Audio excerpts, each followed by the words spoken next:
కల్కి అనగానే సీక్వెల్ గురించి అనుకుంటారు. నేను కూడా సీక్వెల్ గురించే చెబుతున్నాను. కానీ కల్కి సీక్వెల్లో ప్రభాస్ హీరో కాదు. అలాగే కల్కి సీక్వెల్కు నాగ్ అశ్విన్ దర్శకుడు కాదు. దీపిక హీరోయిన్ అంతకంటే కాదు. ఏంటి, ప్రభాస్ డేట్స్ ఇవ్వటం లేదని కల్కి సీక్వెల్ స్టార్ కాస్ట్ మొత్తం మార్చేస్తున్నారా అంటారా?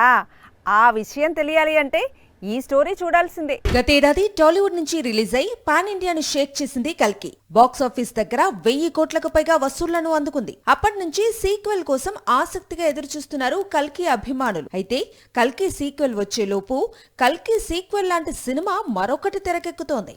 ఇంతకీ ఏంటా చిత్రం అనుకుంటున్నారా?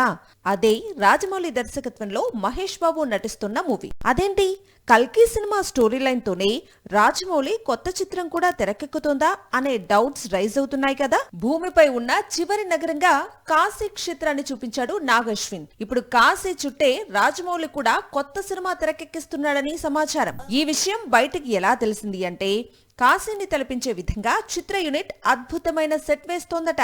జంగిల్ అడ్వెంచర్ అన్నారు. తీరా చూస్తే కాశీ నగరాన్ని ఎందుకు సెట్ చేస్తున్నారు అంటే, అందుకు సినిమా విడుదలయ్యే వరకు వెయిట్ చేయాల్సిందే అంటున్నాడు జక్కన్న. కల్కి లాంటి కథే, కానీ ఈసారి రాజమౌళి విజన్తో పాన్ వరల్డ్ ఆడియన్స్ ని థ్రిల్ చేసే విధంగా తెరకెక్కనుందట.